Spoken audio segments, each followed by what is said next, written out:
Nshuti za Big Grace TV, abagize guverinoma nshya yashyizweho muri uku kwa karindwi, nje kukubwira imbamutima zabo, ibyo bemereye umukuru w'igihugu, ibyo bemereye abanyarwanda, gusa grosso modo ngo ntago bazatatira igihango, ngo ntibazatuma uwabashyizeho yicuza impamvu yabahisemo. Abacyuye igihe barashima ngo bize byinshi. Iyi ni Big Grace TV, nge ndi Marie Grace Bagambake. Ndagushimiye wowe ugeze hano, ndagushimiye wowe ugeze hano bwa mbere, ndagushimiye nawe ukanze kuri subscribe ukaza mu muryango mugari wa Big Grace TV. Ntago uzabyicuza kuko iyi ni channel y'ubwenge, channel yaduhugura, ni abantu bakuru bazi icyo bashaka, kandi kuri no se n'ugushyigikirana, no guhugurana ningira nkugire. Urakoze ukanda kuri subscribe kandi no kuri nzogera, uzajya uba mbere kubona video tugushyiriraho hano kuri Big Grace TV. Ujyisharinga wigeze no ku bandi kuko ubwenge burahurwa, kandi nawe Imana igushyigikire mu byo urimo byose. Hanyuma rero, kuri ubu Minisitiri w'Intebe w'u Rwanda mushya Dr Justin Nsengiyumva, nje kukubwira ko azirikana iyi ntambwe nyakubahwa Perezida wa Repubulika yamuteje. Yavuze ati mu Banyarwanda barenga miliyoni 14 kugira ngo ampitemo n'umugisha ntabona uko nsobanura. Ni ibintu bitangaje, nkwiye gukora uko nshoboye kugira ngo atazigera atekereza impamvu yashyizeho. Mfite ubushake kugira ngo mufashe kugera ku byo yemereye igihugu. Murabizi ko yasimbuye Dr Edouard Ngirente wari umaze imyaka 7 n'amezi 10 kuri uwo mwanya. Minisitiri w'Intebe mushya rero Dr Justin Nsengiyumva ati bizangora kugera ikirenge mu cyawe, avuga Dr Edouard Ngirente, kuko urakomeye cyane, wakoze ibintu biremereye cyane, ariko nzagerageza, Imana izabimfashemo. Inkweto usize kugira ngo ngeremo ikirenge biransaba gukora cyane, nditeguye kandi nizeye ko nzabigeraho. Ati iyo tubwira abantu ngo bakore neza, tugomba gukora neza kubarusha. Iyo tubaza abandi inshingano, tugomba kuzibazwa kurushaho. Izo nshingano dufite zigomba kudutera imbaraga, tukamenya ko ibyo dukoze tugomba kubikora neza kurusha abandi, tugatanga urugero rwiza. Bakavuga bati abo mu biro bya Minisitiri w'Intebe bari kutubaza ibi, ariko nabo babikora neza kurusha. Dr Justin Nsengiyumva, Minisitiri w'Intebe mushya, ati dukeneye gushyira mu bikorwa amategeko n'amabwiriza ateza imbere abanyarwanda. Icyateza imbere u Rwanda bwa mbere nicyo nzitaho, ikitazabateza imbere ntago tuzacyitaho. Nta mwanya wo guta, tugomba gukora cyane. Ati icyo nzakora ni ugutekereza u Rwanda mbere, ibindi byose bizaze nyuma. Abayobozi bose, abaminisitiri n'abandi, tugomba kwihuta, nta mwanya wo gutakaza, tugomba gukora. Dr Nsengiyumva Justin, Minisitiri w'Intebe mushya w'u Rwanda, nakwibutsa ko abaye uwa 7 kuri uno mwanya nyuma ya Jenoside yakorewe Abatutsi mu 1994, nyuma ya Faustin Twagiramungu, Pierre Celestin Rwigema, Bernard Makuza, Pierre Damien Habumuremyi, Anastase Murekezi na Dr Edouard Ngirente asimbuye kuri uyu mwanya wawugiyeho kuva 2017. Abaminisitiri bashya muri guverinoma y'u Rwanda n'abari basanzwemo bongeye kugirirwa icyizere, bashimiye umukuru w'igihugu, bamwizeza ko batazamutenguha. Nk'umunyamabanga wa leta muri Minisiteri y'Ubuzima, Dr Yvan Butera yashimye umukuru w'igihugu wongeye kumugirira icyizere, avuga ko atewe ishema no gukomeza gukorera u Rwanda, kandi ko azaharanira ko ibikorwa bye na bagenzi be bishingira kuri siyanse mu guteza imbere abanyarwanda. Uwo ni Dr Yvan Butera, umunyamabanga wa leta muri Minisante. Umunyamabanga wa leta muri Minisiteri y'Uburezi, Claudette Irere, yavuze ko ari iby'agaciro kongera kugirirwa icyizere n'umukuru w'igihugu.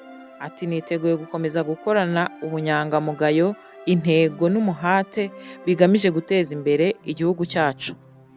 Iyi ni Big Grace TV, ndi kukugezaho amarangamutima y'abagize guverinoma nshya y'u Rwanda.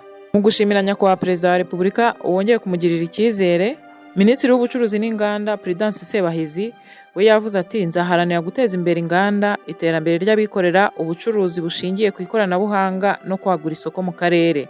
Nishimiye gukorana n'abagize guverinoma bose mu ishyirwa mu bikorwa rya gahunda ya Perezida yo kubaka u Rwanda rukomeye, ruhatana kandi rwiyubashye. Minisitiri w'Urubyiruko Dr Utuma Twishima Nepo Abdallah, mu gushima umukuru w'igihugu, yiteguye gukomeza gutega amatwi, gukorana no gushyira urubyiruko n'abahanzi ku isonga ry'impinduka. Naho Joseph Nsengimana, Minisitiri w'Uburezi, we yavuze ko yiteguye gukomeza gutanga byose muri izi nshingano, afatanije n'abafatanyabikorwa bose mu rwego rw'uburezi. Urebye ku rukuta rwa X, Minisitiri muri Perezidansi ya Repubulika y'u Rwanda Judith Uwizeye yanditse ati icyizere mungirira singifata nk'ibisanzwe, ni amahirwe kuri njye yo gukorera abanyarwanda ibyisumbuyeho. Intego ni ya yindi, sinziganda, sinzatenguha. Umuyobozi wa RDB twakubwiye ko mu biganiro byacu biheruka ko yashyizwe ku rwego rwa minisitiri nawe Jean-Guy Frika yavuze ko inshingano yahawe ziremereye kandi ko yiteguye gukorana ubunyangamugayo akihutisha imirimo ashinzwe kandi byose bigakoranwa intego. Yavuze ko azakorana n'abandi bayobozi bakuru muri guverinoma n'abakozi ba RDB kugira ngo yihutishe ishoramari u Rwanda rubashe kugira ubukungu buhamye. Mu buzima ubwo ni Minisante, Minisitiri w'Ubuzima Dr Sabin Nsanzimana we yagize ati niteguye gufatanya n'abandi kubaka urwego rw'ubuzima abanyarwanda bifuza. Mu buhinzi, Minisitiri w'Ubuhinzi Dr Mark Cyubahiro Bagabe yavuze ko atewe ishema no kongera guhabwa izo nshingano. Avuga ko ari umwanya mwiza wo gukomeza gutanga umusanzu we mu iterambere ry'igihugu. Aho ni muri Minisiteri y'Ubuhinzi. Minisitiri w'Intebe Dr Justin Nsengiyumva ubwo niwe uyoboye guverinoma y'u Rwanda muri iki gihe kuva Nyakanga 2025, ubwo amateka ye kandi aranditswe, yagaragaje ko icyizere yahawe kitazaraza amasinde. Mu yahe magambo yabwiye Nyakubahwa Perezida wa Repubulika ati ndabizeza ko nzakora ibishoboka byose ndetse nkora ibirenzeho kugira ngo nuzuze inshingano nahawe bityo igihugu cyacu kibyungukiremo ku buryo bugaragarira buri wese. Ndashimira ubwitange abayobozi bambanjirije bagaragaje kugira ngo u Rwanda rutere intambwe ishimishije nk'uko bigaragarira buri wese uyu munsi. Niteguye ntategwa gutanga umusanzu wanjye muri urwo rugendo nk'umunyarwanda wiyemeje gukorera igihugu cye. Nzaharanira gukorera mu mucyo, nzita mbere na mbere ku bibazo by'abaturage, nzafatanya n'inzego zose kugira ngo ibyo twiyemeje tubigereho kandi nta munyarwanda dusize inyuma. Mwibutse ko guverinoma nshya irimo abaminisitiri bashya nka Dominique Habimana, Minisitiri w'Ubutegetsi bw'Igihugu, Dr Bernadette Arakwiye, Umunyamabanga wa Leta ushinzwe ubuhinzi n'ubworozi, Dr Teresphore Ndabamenye na Jean de Dieu Uwihanganye wagizwe Umunyamabanga wa Leta ushinzwe ibikorwa remezo. Hanyuma mu ncamake reka ngukorere agasamare kagaragaza impanuro umukuru w'igihugu yahaye aba bayobozi. Nyakubahwa Perezida wa Repubulika yavuze ati mu isi turimo uyu munsi ntabwo urwanira buri kintu buri munsi. Buri munsi uhitamo icyo urwanira. Ariko ugomba guhitamo icyo urwanira ko haba hari intambara ugomba kurwana keretse ubaye udafite intego, udafite impamvu ushingiraho kurwana. Wareka kurwana igihe wowe ubwawe udafite icyo wigomba. Yakomeje avuga ati ibi bintu birahari buri munsi. Icyo mvuga ni uko imyumvire igomba guhinduka, ntabwo twaguma kuba abanyarwanda twari bo mu myaka 150 ishize. Ati iyo ndebye guverinoma nizabanje cyane niheruka, ndakeka ko ari njye ukuze muri guverinoma kandi mufite mu myaka 30, 40, hari impamvu yabyo yo kuvuga ngo mwabakiri bato muzaba muri iyi si nk'uko twabakuru twayikuriyemo, dukwiye guhindura byinshi, ni ngombwa. Ntago mushobora kubibona mu bwanyu, abantu mwize mwageze amahanga, muzi amateka y'aho muvuye, muzi ibi byose ndi kuvuga, hanyuma mukitwara nkaho nta cyabaye, hanyuma mugatangira kugira ikiragano kinubira buri kimwe cyose. Kuki mudakemura ikibazo mwinubira? Cyane mu gihe mwahawe amahirwe nk'aya, kuki mudakemura ikibazo mwinubira? Kuki mushaka guhora mwinubira abandi bantu yewe n'abo hanze babatera ibibazo? Mukwiriye kubyanga. Ni uwuhe muti mukeneye urenze ubuzima mwabayemo? Amasomo mwize, mwabakiri bato mwize, mufite impamyabumenyi, mugomba guhindura imyumvire. Perezida Kagame yashimangiye ko abanyarwanda aribo bazikemurira ibibazo. Gute? Gusanga abantu bategereje abazabakiza ari abantu nkabo nicyo kibazo cya mbere. Tukazaba tuzakizwa n'abantu twicarana nabo hano, abo twita abafatanyabikorwa, bigomba guhinduka. Yongeyeho ati ibyo nicyo kibazo cya mbere tugomba kwivanamo, tugahera kuri twe, ibyo dushoboye tukabikora uko dushoboye, tukabikora uzi aho uva uzi n'aho ujya. Abo bandi bafasha, iyo bagufashije uri mu nzira ugenda uzi aho ushaka kujya, nibwo bigira akamaro. Ariko ntabwo bazaguterura ngo baguteke aho ushaka kujya, nta nubwo babishaka, ntibabikeneye, ahubwo ugumye aho nibyo byaba mu nyungu zabo. Twe rero abanyarwanda, abanyafurika tukicara tukadamarara tugategereza ko hari abazaza kuducungura. kandi ntiwabonye ko n'abariya bo muri Bibiliya bafite uko basa kutari nkatwe? Ntago mwari mubizi? Murerekwa ariko ntimubona? Ndagira ngo mpere rero ku kuvuga ko izi nshingano zifite uburemere butandukanye, zihera ku bumenyi cyangwa ku bushake bw'abantu. Ugomba kugira ubushake, ugomba kumenya icyo ugiye gukora, ugomba no kukigirira ubushobozi. Hari bimwe abantu bashobora gukora, tuvuga bahawe imirimo, wahawe imirimo runaka ndetse byahereye ko abantu babonye ko muri wowe hari ubwo bushobozi. Ibyo ni ibituruka hanze, ariko uko uzabikora ni ubushake ubikorana n'imyumvire ubikorana. Ako kazi karenze wowe gusa, kareba igihugu cyose. Ibyo ntibyoroshye kugira ngo bituruke hanze ku waguhaye izi nshingano, wowe nta bushake, ni wowe birimo. Uko ubikoresha uhereye ku bikurimo, ibyo ni ibyawe rwose. Abantu bakwigisha, bakwibutsa, babwiriza, bakora ibyo ari byo byose, ariko iyo bitakurimo ngo ubyumve ibijyanye n'izo nshingano biri muri wowe, akazi ntabwo gashobora kugenda neza. Nyakubahwa Perezida wa Repubulika y'u Rwanda arashima Dr. Edouard Ngirente ucyuye igihe ku mwanya wa Minisitiri w'Intebe ku kazi keza yakoze mu myaka yari amaze mu nshingano. Nyakubahwa Perezida wa Repubulika yavuze ati, ndabanza mpere kugushimira byimazeyo Minisitiri ucyuye igihe Dr. Edouard Ngirente, Minisitiri w'Intebe ucyuye igihe, mbanze mushimira akazi keza n'imyaka yari amaze agakora. Twakoranaga neza ku buryo najyaga mutera ubuse nkahera ku izina rye ngo Ngirente, nanjye nti ba Minisitiri w'Intebe ugira utyo, hanyuma agaheraho abigira atyo nyine. Nyakubahwa Perezida wa Repubulika ashimira Dr. Edouard Ngirente wahoze ari Minisitiri w'Intebe ati, ndagushimira cyane rero, kandi ndagira ngo byumvikane ko abahinduriwe imirimo n'abatahawe indi buriya irahari, irabategereje. Birahinduka gusa, ariko ntabwo birangirira aho ngaho, niko bikwiriye kumvikana.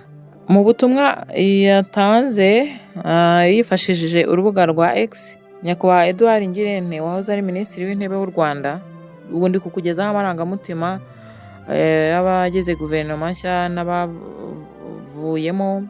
Dr. Edouard Ngirente yabwiye Nyakubahwa Perezida wa Repubulika ati, ndabashimiye byimazeyo Nyakubahwa Perezida wa Repubulika Paul Kagame ku cyizere mwangiriye mukampa inshingano zo kuba Minisitiri w'Intebe mu myaka 8 ishize. Ni urugendo nungukiyemo byinshi.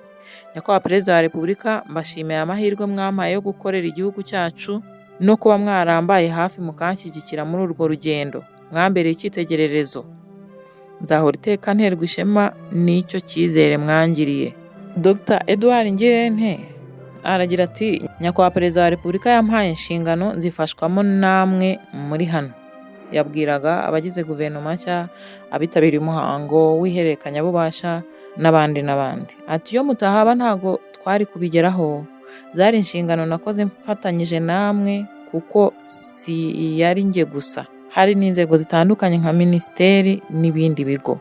Yagize ati, Minisiteri n'ibindi bigo baba bagomba guhuza ibikorwa mu nzego zose kugira ngo u Rwanda rugere ku majyambere rwifuza.